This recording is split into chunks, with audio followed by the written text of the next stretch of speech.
You campaigned, you voted, you kicked their asses, and now we can celebrate some great results from last night's election campaign. In the United States of America, there were ballot initiatives to make pot legal in Colorado and Nevada, and I'm sad to say in some small way that they didn't succeed. In Colorado, they lost by 60% of the vote against to 40% for. And in Nevada, it was pretty close, pretty close. It was 56% against and 44% in favor. That's like only 12%.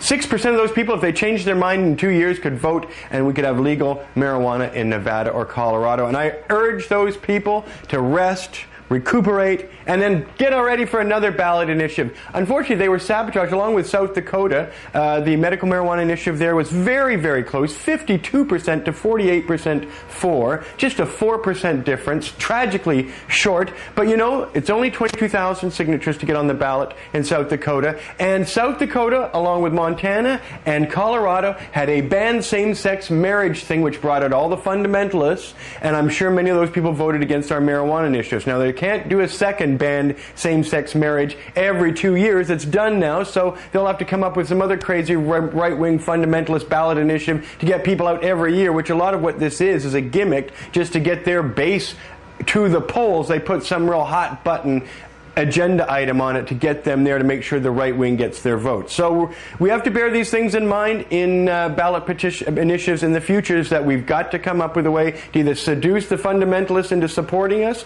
or we've got to get a way to get those ballots for marijuana legalization on years when there isn't a right-wing hot button issue on the same ballot. And however, in Santa Monica, Santa Cruz, and Santa Barbara, 3 cities in California, people voted yes by over 60% to making marijuana the lowest possible priority. Also in Eureka Springs, Arkansas, the same thing passed there, which is really quite remarkable. I mean, let's face it, you don't often hear about progressive things coming out of Arkansas. 68% of the people there, 62%, excuse me, in Eureka Springs, Arkansas said marijuana possession of 1 ounce should be the lowest possible priority. That's fabulous. The same was said in Albany, California. In 4 districts in Massachusetts, people voted an endorsement of legalizing marijuana. And in, there's one other place I'm forgetting, Missoula, Montana. They also successfully voted to make it the lowest possible priority in Missoula, Montana. Now, not coincidentally, these are all university towns. You're thinking, how did Montana and Arkansas get so hip? Well, they have universities there. And that's an important lesson for activists. Coalesce around the university. Get all that 10, 20,000 young bodies who have idealism, who have time, energy, and the youth, and they're victimized by the drug war. Of course, get those people together. I think we can learn more, not so much from the lost votes in Colorado and Nevada and South Dakota, where they were up against unusual statewide hot-button issues on the same ballot, but in the smaller communities where you can get a university to actually have enough people go to the polls to influence how local ordinances become. Because Missoula, Montana, come on, this is Montana. It's Arkansas. So we've got to take note of that the successes are happening in the smaller jurisdictions. That having been said, congratulations to Mason Tvert and the Safer Colorado organization for organizing a fabulous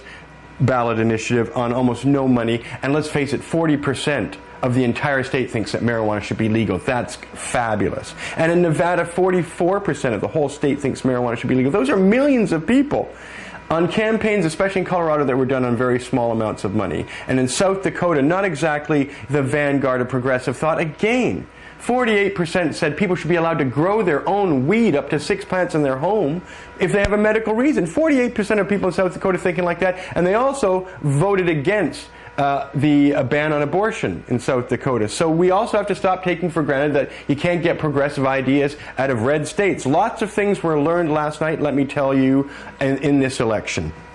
The greatest news, though, is for the cannabis culture. Despite what you're hearing about, we benefited tremendously by the elections to the U.S. House of Representatives and the Senate. Of the 38 people in the last Congress out of 264 U.S. reps that voted against the Hinchy Amendment, 38 were defeated last night. And not only were they defeated, and so their no votes are taken away and a new rep, likely a Democrat, is coming on who will likely vote for the Hinchy Amendment. But most of these people were toxic, evil people. They were really bad. J.D. Hayworth in Arizona's 5th District was defeated. He's rated toxic evil. Jim Colby, who retired, was rated failure. Richard Pombo, defeated last night. A terrible anti-environmentalist, got a failure grade. He was defeated. Mark Foley got a failure grade. He was defeated. E. Clay Shaw, a reprehensible failure grade, defeated. Chris Chacola was a toxic, evil grade, got defeated in Indiana secondary. John Hostetler, who didn't like Canadians, by the way, was rated a reprehensible failure in Indiana's 8th District, defeated. Mike Sodrell, reprehensive failure in Indiana's 9th District, defeated. Jim Nussle ran for governor of Kansas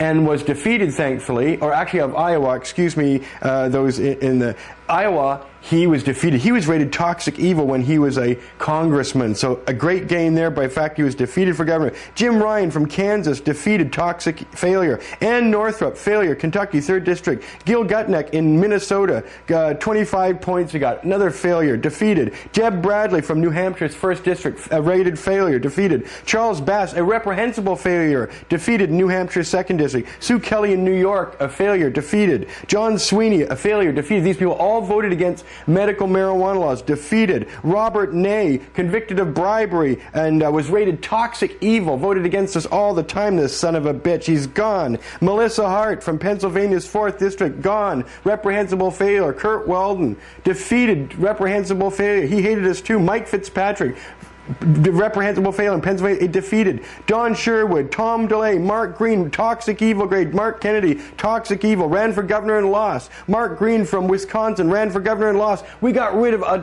lot of bad people. It's such a wonderful election. By the way, I stayed up till 6 o'clock. I never slept so well in my life afterwards. It's the first election I've ever seen results that I can really see real gains for us. And Mike Bilirakis, rated failure, retired. Tom Osborne of Nebraska actually ran for governor and lost. Thank goodness. He was rated toxic evil. He hated us. Jim Gibbons in Nevada ran for governor and lost. He was rated toxic evil. All the bad people, many got cleared out. Ernick Istuk, a reprehensible failure from Oklahoma's 5th District, ran for governor and he lost. Bill Jenkins, a representative from Tennessee's 1st District, toxic evil, defeated. Jim Lee, on and on it goes. Catherine Harris, Henry Hyde, Charles Taylor, Joe Heffley, Joe Schwartz. We cleared out 38 really bad people who were voting against the cannabis culture, who were voting in favor of the Iraq war, and we've got 52 new U.S. representatives, and I'll tell you all about those in our next segment tomorrow. Anyway, it was a great election. Thank you, MySpace Army, for getting out and voted. We did campaign, we did vote, and here's a shout out to my volunteer, Karen, who was my first MySpace Army soldier to join a campaign, the campaign of Al Weed in Virginia's 5th District, and for Jim Webb, Senator in Virginia, and he only won by 7,000 votes. Karen, you may have got several hundred of those thousands of votes that he needed there just to put him over the margin of victory. So don't out there in the MySpace Army underestimate your influence, and I look forward to discussing the election with you tomorrow.